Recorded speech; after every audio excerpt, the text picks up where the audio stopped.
il n'y a aucune situation chaotique entre 2006 et 2016. Je ne suis pas ici le défenseur de qui que ce soit, mais nous parlons ici de la dette. Nous parlons d'une situation qu'ils ont créée eux-mêmes.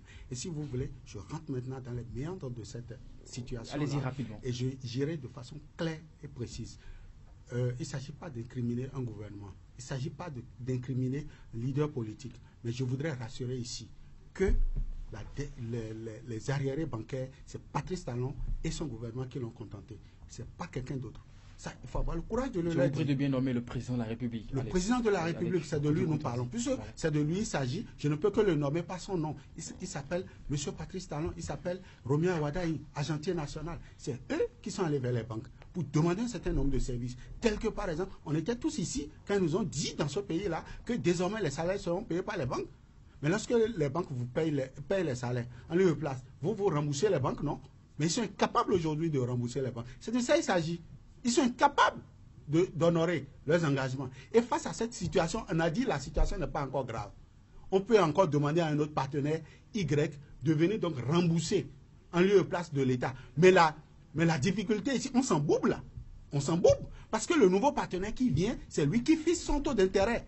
Et l'échéancier... La société de gestion... La société de gestion a été mandatée. La société de gestion, c'est l'interface donc désormais entre l'État béninois et le nouveau partenaire. Et le nouveau partenaire ici peut s'appeler vous, Eric, il peut s'appeler moi, Kazimik Pedior, il peut s'appeler INSY, une société donc ivoirienne, ou bien, je ne sais pas, française.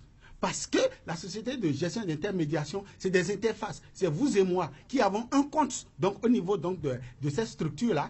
Ils sont au total 6 au Bénin, mais l'État béninois, pour cette opération précise, a donc commis l'expertise de la société de gestion d'intermédiation du Bénin, la SGI. Alors, qu'est-ce qu'on risque? Ce qu'on risque, c'est qu'on s'en boube là. Il faut avoir le courage de le leur dire. On s'en boube dans un taux d'intérêt qu'on n'aura pas contrôlé parce que c'est les nouveaux partenaires qui disent, OK, puisque le risque est là, le risque d'un pays est là, moi je fixe à 30%.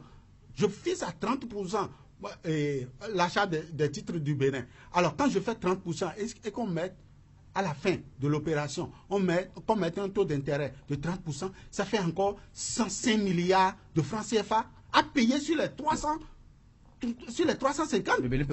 nous sommes banalement... L'État peut refuser.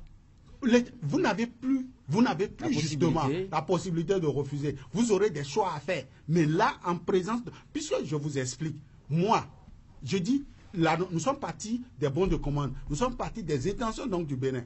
Le Bénin dit, tout ce que j'ai pu donc faire, c'est 350 milliards.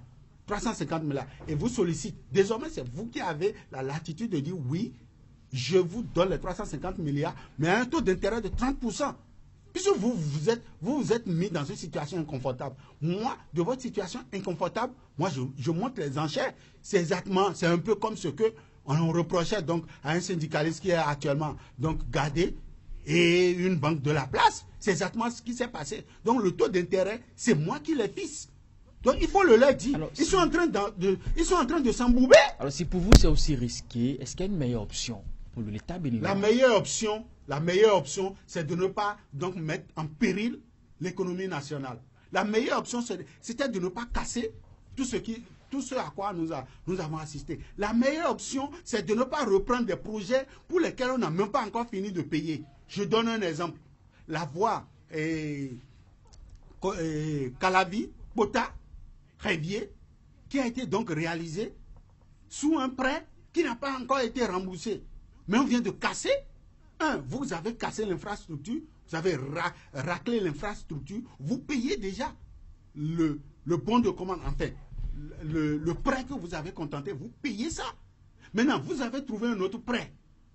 Vous allez encore payer ça. Donc, vous payez l'autre avec son taux d'intérêt et vous payez le nouveau avec son taux d'intérêt. On leur a demandé forcément d'aller vers ça. Non, on ne leur a pas demandé. Regardez la voie qui jonche donc l'aéroport. C'est en train d'être cassé, d'être rasé. Vous allez payer le prêt contenté et vous allez payer le nouveau prêt. Ils sont en train de tout reprendre dans le pays. Alors, ils sont en train de casser les gens. Mais c'est la conséquence. Mais ça a commencé. Ils ont fait le truc. En 2016, ils sont venus avec des intentions de 2010 milliards. Alors qu'on était incapable. Le Bénin était incapable de mobiliser à l'intérieur lui-même 800 milliards. Ils sont allés à 2010 milliards. Quelqu'un leur a refusé ça. Les députés qui ont voté ça à l'Assemblée, vous pensez que les députés là leur rendaient service? Non. Et c'est la conséquence qui a commencé. Le pire n'est pas encore ce que nous sommes en train de voir.